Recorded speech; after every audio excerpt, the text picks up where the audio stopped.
powered by Asian Paints. আমরা যারা শহরে বসবাস করছি আমাদের প্রায় প্রত্যেকের শরীরে ভিটামিন ডি এর ঘাটতি দেখা দিয়েছে এবং এই বিষয়টিকে পুঁজি করে আজকাল সামাজিক যোগাযোগ মাধ্যমে অনেক ডায়াগনস্টিক সেন্টার কিংবা কনসালটেশন সেন্টার ভিটামিন ডি এর সাপ্লিমেন্ট প্যাকেজও অফার করছে। প্রশ্ন করতে পারেন নির্মাণ রসায়ন অনুষ্ঠানে কেন স্বাস্থ্য বিষয়ে কথা বলছি, কারণ আমরা যারা ভবনের ভেতর বসবাস করি সেটি কিন্তু আমাদের শারীরিক এবং মানসিক স্বাস্থ্যকেই প্রভাবিত করে। প্রিয় দর্শক, আমন্ত্রণ জানাচ্ছি নির্মাণ রসায়ন অনুষ্ঠানে পাওয়ার্ড বাই এশিয়ান পেইন্টস।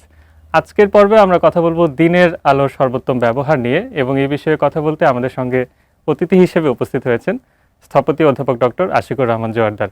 স্থপতি ডক্টর মোহাম্মদ আশিকুর রহমান জোয়ারদার বুয়েটের স্থাপত্য বিভাগের এনভায়রনমেন্ট অ্যান্ড এনার্জি ডিভিশনের সমন্বয়ক ও অধ্যাপক হিসেবে শিক্ষকতা করছেন এবং একই সঙ্গে তিনি সেখানকার গ্রিন আর্কিটেকচার সেলের চেয়ারম্যান। 2 দশক ধরে আবাসিক, শিল্প ও বাণিজ্য সেবা খাতে স্বাস্থ্যকর ও পরিবেশ বান্ধব ভবন তৈরিতে বিভিন্ন সূচক পর্যবেক্ষণ ও তার ডিজিটাল সিমুলেশনের মাধ্যমে পর্যালোচনার কাজ করছেন তিনি। বাংলাদেশের প্রথম গ্রিন বিল্ডিং রেটিং সিস্টেম এবং ক্লাইমেট অ্যাকশন রোডম্যাপ প্রণয়নে তিনি ভূমিকা রেখেছেন। বিভিন্ন আন্তর্জাতিক সংস্থার সঙ্গেও কাজ করেছেন, 66টি গবেষণাপত্র এবং 300টিরও বেশি কনফারেন্সে টেকনিক্যাল প্রেজেন্টেশন উপস্থাপন করেছেন। পাশাপাশি গবেষণাধর্মী লেখালেখি করছেন বিভিন্ন পত্রপত্রিকায়। বাংলাদেশ ও যুক্তরাজ্যের প্রায় 500টিরও বেশি ভবনের নকশা, মূল্যায়ন ও পর্যালোচনায় তিনি আনুষ্ঠানিকভাবে যুক্ত ছিলেন। স্যার, স্বাগত জানাচ্ছি আপনাকে। আপনাকেও স্বাগতম।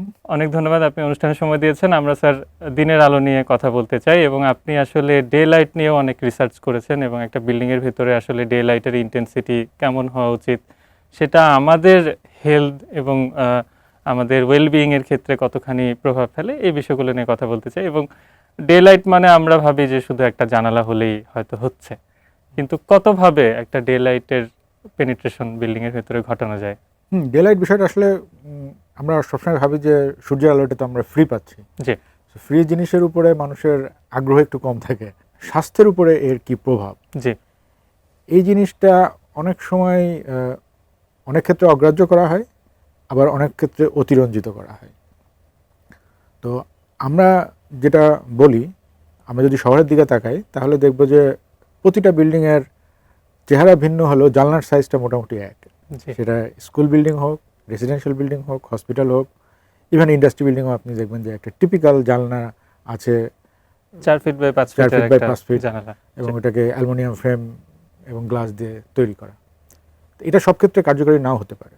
যেটা আমরা যারা রিসার্চ করি, আমরা যেমন বলছি যে একটা হসপিটাল বিল্ডিং, সেখানে একজন অসুস্থ মানুষ থাকেন এবং তিনি দেখা যাচ্ছে যে দিনের অলমোস্ট 24 ঘন্টায় একই জায়গায় আছেন এবং সেখানে যদি তাকে আমি আলো দিতে না পারি তাহলে কিন্তু তিনি 24 ঘন্টা আলো পাওয়ার কোনো সুযোগ নাই। তো আমার যে রিসার্চটা ছিল সেটা ছিল মূলত হসপিটাল বিল্ডিংয়ের উপরে, এবং আমি সেখানে একটা জানলাকে একটা মেডিসিন হিসাবে চিন্তা করেছি বা উপস্থাপন করার চেষ্টা করেছি।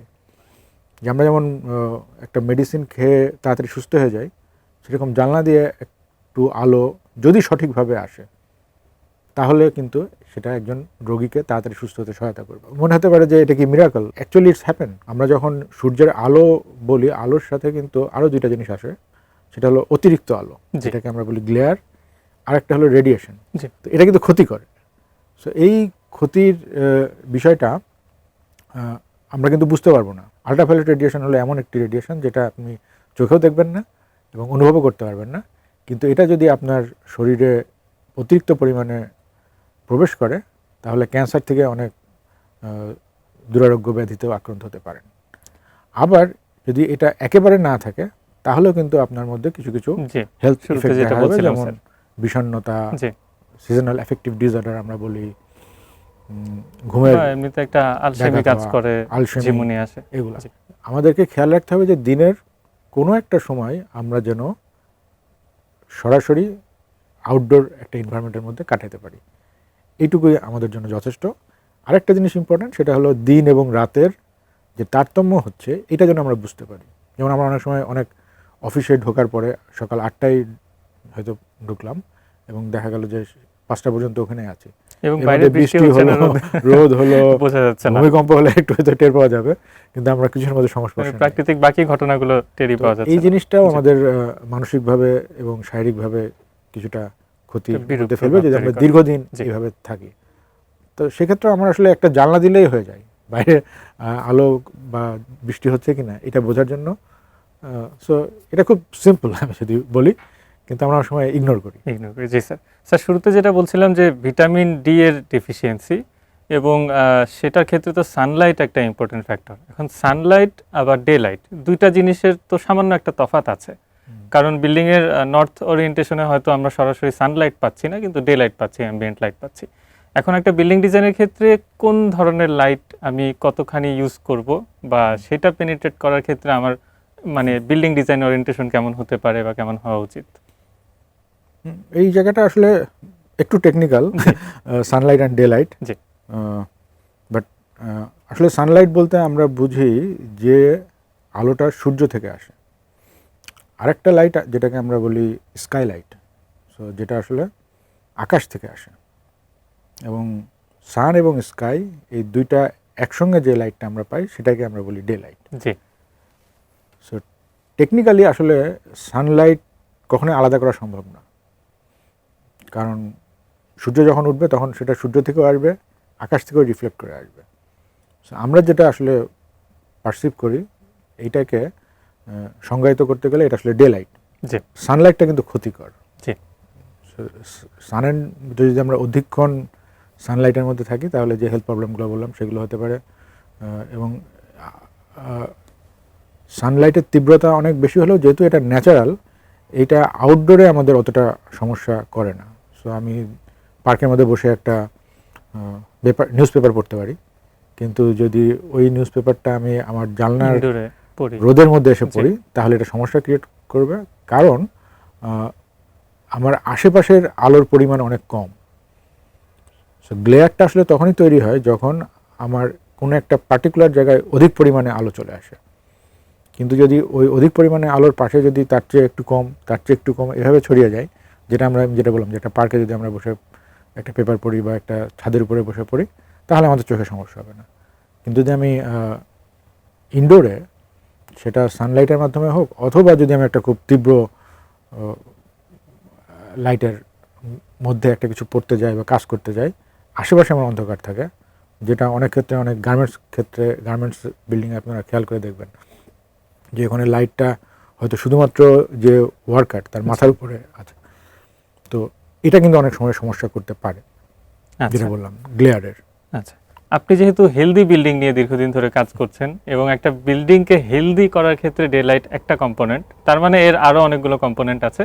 এবং আমাদের এই অনুষ্ঠানটা যেহেতু আসলে নির্মাণ বিষয়ক এবং যারা শুনছেন তারা দিন শেষে এটাই জানতে চাইবেন যে তাদের নিজেদের কোনো নির্মাণ প্রকল্পের ক্ষেত্রে এই আইডিয়াটা কোনোভাবে ইমপ্লিমেন্ট করা যায় কিনা। তো সেক্ষেত্রে হেলদি বিল্ডিং নিয়ে সামগ্রিকভাবে আপনার পরামর্শ জেনে আমরা শেষ করব। তো আসলে আমি ডে লাইট নিয়ে আমার যদি বলি আর্লি ক্যারিয়ারে রিসার্চ, আমার পিএইচডি ডে লাইটের এবং হেলথের উপরে।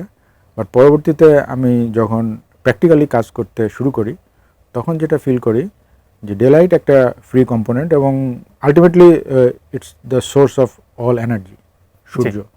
সো সেদিক থেকে এটার কোনো বিকল্প নাই এবং এটাকে আমাদের কনসিডার করতে হবে। একইভাবে ডে লাইটের কিছু সাইড কম্পোনেন্ট আছে, যেমন আমি যখন আলো আসছে সাথে সাথে তাপও আসছে। আমাদের দেশে আমরা যেহেতু ট্রপিক্যাল কান্ট্রিতে বসবাস করি, আমাদের কিন্তু ইনডোরের চাইতে outdoor environment more comfortable. So আমাদেরকে দেখতে হবে যে আমাদের ইনডোর এনভায়রনমেন্টটা যেন গরম না হয়ে যায়, ওভেন যেন না হয়ে যায়। সো আমাকে এইটাকে আবার বের করে দিতে হবে, সো বাতাস বা ক্রস ভেন্টিলেশন, ন্যাচারাল ভেন্টিলেশন এগুলোর মাধ্যমে। সো আমি যদি একটা এসি লাগাই, আমি হয়তো আমার ইনডোরকে ঠান্ডা করতে পারছি কিন্তু আউটডোরকে আবার গরম করে ফেলছি। সো আমাদেরকে এমন একটা সমাধানে আসতে হবে যেন অন্যের ক্ষতি না হয় এবং আমার যে চাহিদা সেটা যেন সম্পূর্ণ হয়, আমি যেভাবে কমফোর্ট থাকতে চাই সেভাবে থাকতে পারি। আরেকটা বিষয় আমাদের খেয়াল রাখতে হবে যে আমাদের কিন্তু এনার্জি শর্টেজ আছে।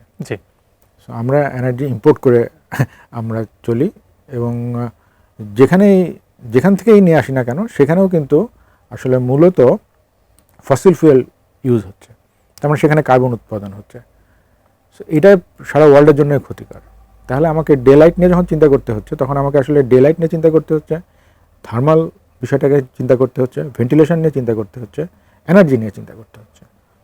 তো আমি পরবর্তীতে আমার একদম ছাত্র অবস্থায় একটু চিন্তা ভাবনা ছিল, জি। পরে যখন আরও গত 5-7 বছর ধরে এটা নিয়ে খুব গভীরভাবে চিন্তা করছি বা রিসার্চ করছি যে সমস্ত কম্পোনেন্ট একসাথে আমাকে আসলে চিন্তা করতে হবে, তখন আমি দেখলাম যে আসলে শুধুমাত্র এনভায়রনমেন্ট না, আমি একটা বিল্ডিং তৈরি করলাম, খুবই সুন্দর আলো আসছে, মানুষ খুব ভালোভাবে থাকছে, ভূমিকম্পের সময় ভেঙে পড়ে গেল। জি। সো এই বিল্ডিংটাকে তো আমি ভালো বলতে পারছি না, বা গ্রিন বলেও আমি তাকে খুব একটা বড় সার্টিফিকেট দিয়ে অন্য কিছুকে ইগনোর করতে পারছি না। অথবা আগুন লাগলো, এমনি বিল্ডিংটা খুব সুন্দর, সবাই আছে জি। যারা ক্লায়েন্ট, কিন্তু আগুন লাগলো বের হতে পারলো না। তো সেজন্য আমাকে যখন একটা বিল্ডিং ডিজাইন করতে হবে তখন এই সামগ্রিক বিষয়টাকে মাথায় রাখতে হবে যে আমাকে আলো লাগবে, আমার বাতাস লাগবে, আমার সেফটি লাগবে, আমার এখানে যারা থাকছেন তারা যেন সুখে শান্তিতে বসবাস করতে পারেন। সেইটাই আসলে মেইন আমাদের উদ্দেশ্য। আমরা আর্কিটেক্ট বলি অথবা সে যে কোনো প্রফেশনে হোক, ডাক্তার হোক অথবা ইঞ্জিনিয়ার হোক, আমাদের মূল উদ্দেশ্য কিন্তু যাদের জন্য আমরা বিল্ডিং বানাচ্ছি তারা যেন সুস্থ এবং সুখী থাকতে পারে। তো সেজন্য এটাকে আমি বলছি হেলদি, যেন সুস্থটা বিল্ডিংটা তখনই সুস্থ থাকবে বা তখনই আমরা এটাকে সুস্থ বলবো যখন এর যারা অকুপেন্ট তারা সুস্থ থাকবে। আমি একটা আনহেলদি বিল্ডিং বা অসুস্থ বিল্ডিং বলতে বোঝাচ্ছি সেই বিল্ডিংটা যে বিল্ডিংয়ের মধ্যে থাকলে মানুষ অসুস্থ হয়ে যাবে। একটা বিল্ডিং বাইরে থেকে দেখলে মনে হবে খুব সুন্দর, এটা খুব অসাধারণ আর্কিটেকচার, কিন্তু কিছু টেস্ট করলে আমরা বুঝতে পারবো যে আসলে এই বিল্ডিংটা পারফরম্যান্সটা কেমন ঠিকঠাকভাবে করছে কিনা। তো এটাকে যত অবজেক্টিভলি করা যাবে তত আমরা আসলে, মানে আমার ভিশনটা হলো যে বাংলাদেশের সমস্ত বিল্ডিংয়ের এরকম একটা টেস্টের মধ্যে নিয়ে আসা। তো সেজন্য আমরা একটা অ্যাপস টাইপ ডেভেলপ করার চেষ্টা করছি। সো আমি যে বিল্ডিংটাতে থাকি আমি তার কিছু ইনফরমেশন দিয়ে আমি একটু টেস্ট করে নিতে বিভিন্ন প্যারামিটারে যে এই বিল্ডিংটা কতটুকু সুস্থ। তো এটা আমার একটা হয়তো ভবিষ্যৎ পরিকল্পনা, দেখা যাক কতদূর যেতে পারি। অনেক অনেক ধন্যবাদ এবং কৃতজ্ঞতা স্যার, আপনি অনেকগুলো ভাবনার খোরাক দিয়েছেন এবং আসলে আমাদের এই আলোচনায় মোটা দাগে যেটা বুঝতে পারা গেল যে একটা ভবন শুধুমাত্র একটা ভবন না, সেটা একই সাথে আমাদের শারীরিক মানসিক সুস্থতা, প্রশান্তি এবং অনুপ্রেরণার উৎস হতে পারে। অনেক ধন্যবাদ স্যার আমাদের অনুষ্ঠানে সময় দেওয়ার জন্য। আপনাকেও ধন্যবাদ। প্রিয় দর্শক, এই ছিল আমাদের মূল আলোচনা। নিচ্ছি ছোট্ট একটা বিরতি, বিরতির পর থাকবে এক্সপার্ট টাইম। সে পর্যন্ত সঙ্গেই থাকুন।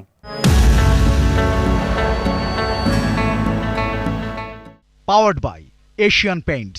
Powered by Asian Paints. প্রিয় দর্শক, বিরতির পর নির্মাণ রসায়ন অনুষ্ঠানে আরো একবার স্বাগত জানাচ্ছি। এবারে থাকছে এক্সপার্ট টাইম। সবাইকে স্বাগত জানাচ্ছি আজকের এশিয়ান পেইন্টস এক্সপার্ট টাইমে। আজকে আমাদের সাথে আছেন আর্কিটেক্ট BMA মাহফুজ। কেমন আছেন? আছি আলহামদুলিল্লাহ, থ্যাংক ইউ। আমি যদি একটু ছোট করে আপনার ক্যারিয়ার জার্নিটা জানতে চাই, কোন ধরনের কাজগুলো বেশি করেছেন, কবে থেকে কাজ শুরু করলেন, একটু যদি আমাদেরকে বলেন। আমি প্রফেশনালি প্র্যাকটিস শুরু করি 2007 থেকে। গত 18 বছরে অলমোস্ট সব টাইপের প্রজেক্টই আমার করা হয়েছে। অ্যাপার্টমেন্ট বিল্ডিং আসলে ঢাকার আর্কিটেক্টদের জন্য খুবই কমন প্র্যাকটিস এটা, অ্যাপার্টমেন্ট বিল্ডিং। এর বাইরে আমার যেটা বেটার এক্সপিরিয়েন্স আছে সেটা হচ্ছে হোটেল এবং রিসোর্টের ক্ষেত্রে, এবং স্পেশালি হচ্ছে স্কুলের ক্ষেত্রে। এখন আসলে কোন দিকটা, মানে এই যে বিল্ডিং এর যদি আমরা ক্যাটাগরি করতে চাই তাহলে কোন দিকটা আসলে খুব বেশি বুমিং, মানে কোন জায়গায় বেশি কাজ হচ্ছে? এখন রিসেন্টলি অ্যাপার্টমেন্টের ক্ষেত্রে একটু ভাটা পড়ছে আমি বলবো, কিন্তু অন্যান্য ক্ষেত্রে হোটেল, রিসোর্ট, এই স্কুল বিল্ডিং আমার মনে হয় আগের থেকে অনেক বেশি। ইন্টারন্যাশনাল অনেক চেইনও আসলে আমাদের দেখা যাচ্ছে যে বাংলাদেশে আমাদের মধ্যে জয়েন করছে। জি জি।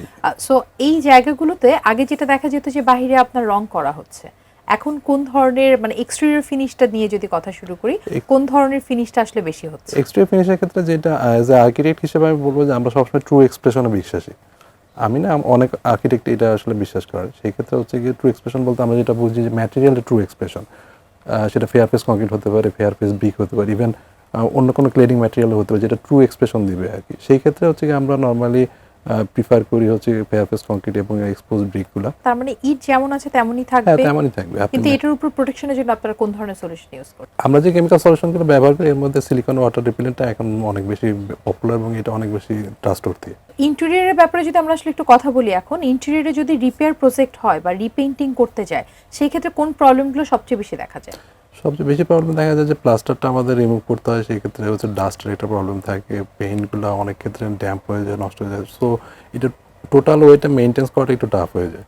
ইন দ্যাট কেস আমরা যেটা করি যে প্লাস্টারটা রিমুভ করি, রিমুভ করার পর হচ্ছে ব্রিক সারফেসটা বের করি, ওইখানে হচ্ছে কেমিক্যাল ট্রিটমেন্ট করার পরে তারপরে আবার এগেন প্লাস্টার এবং তারপর পেইন্টিংটা যায়। এই ক্ষেত্রে হচ্ছে কি আমাদের কেমিক্যাল সলিউশনেই যেতে হয়। এটা তো গেলে আসলে সিমেন্টিশিয়াস কোটিং এর কথা বলছেন, কিন্তু জি। এখানে কি কোনো টেকনিক্যাল ব্যাপার আছে বা কোনো প্রিকশন আছে যেটা অ্যাকচুয়ালি স্পেশালি ফোকাস করা উচিত? এই ক্ষেত্রে হচ্ছে কি একদম ইনিশিয়াল স্টেজে আমরা যখন পেইন্ট করব, পেইন্ট করার আগে হচ্ছে কি আমাদের সারফেসটা প্রিপারেশন একটা ব্যাপার থাকে, ড্রাই সারফেস টোটালি হচ্ছে কিনা। এখন আমরা যেটা টেকনিক্যালি অনেক অ্যাডভান্সড ওয়েতে যেটা হচ্ছে কি আমরা ময়েশ্চারের পরিমাণটা বের করতে পারি। সো ময়েশ্চারটা যদি পুরোপুরি আমরা কিউর করতে না পারি তাহলে হচ্ছে ড্যাম্প প্রবলেমটা আসবেই। রঙের কথা বলি, ইন্টেরিয়র ক্ষেত্রে রঙের যদি সিলেকশনে যান সেক্ষেত্রে কোন ধরনের রঙের ফিনিশ আপনাদের বেশি পছন্দ? এটা আসলে ডিজাইনের উপর ডিপেন্ড করে। অনেক ক্ষেত্রে আমরা হচ্ছে কি ম্যাটটা পছন্দ করি, অনেক ক্ষেত্রে গ্লোসিটা পছন্দ করি। এটা ডিপেন্ড করে যে ইন্টেরিয়র আপনি কোন পার্সপেক্টিভ থেকে আপনি চিন্তা করছেন।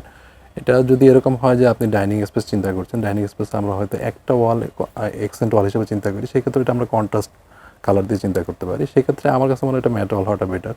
আবার আপনি যদি এটা হচ্ছে গিয়ে ফ্যামিলি লিভিং কিংবা অন্য ক্ষেত্রে ইউজ করতে চান, সেক্ষেত্রে একটু ব্রাইট হওয়াটা বেটার, গ্লোসি অথবা ব্রাইট এটা হওয়াটা বেটার। তার মানে জায়গার উপরে ডিপেন্ড করছে কোন শেডগুলো আমরা আমরা আসলে use সিলেক্ট করব, করব। জি। বাট শেডের বাইরে যদি রঙের কোয়ালিটির কথা বলি, ওইখানে কি হাই ওয়াশেবিলিটি কোন হ্যাঁ, ব্যাপারগুলোকে আপনারা বেশি এই priority ক্ষেত্রে আমরা ফার্স্টলি প্রিফার করি সেটা হচ্ছে কি ওয়াশেবিলিটি থাকতে হবে, কারণ এটা মেইনটেন্যান্সের জন্য খুব দরকারি। এবং আরেকটা ব্যাপার হচ্ছে কি পেইন্ট রেঞ্জগুলো, রয়্যাল রেঞ্জের পেইন্টগুলো অনেক বেশি বেটার হয় এই ক্ষেত্রে।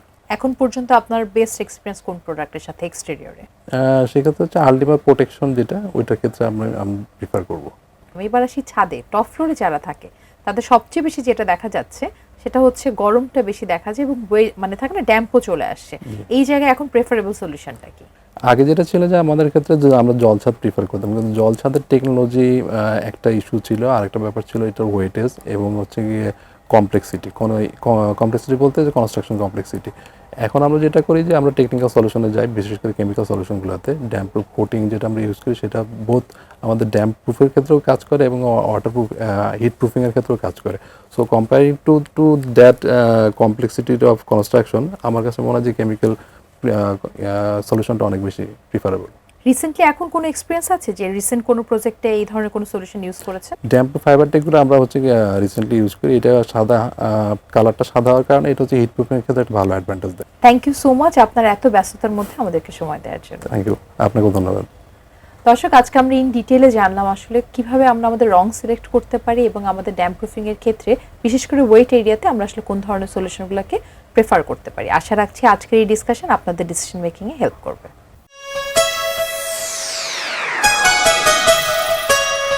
এ ছিল আমাদের আজকের অনুষ্ঠান। আপনার যদি কোনো প্রশ্ন, মতামত বা পরামর্শ থেকে থাকে জানাতে পারেন স্ক্রিনে দেখানো ইমেল ঠিকানার মাধ্যমে। ভালো থাকুন, সুস্থ থাকুন। ইনশাআল্লাহ আগামী সপ্তাহে ঠিক একই সময় আবারও নতুন কোনো বিষয় নিয়ে আপনাদের সঙ্গে আবারও দেখা হবে।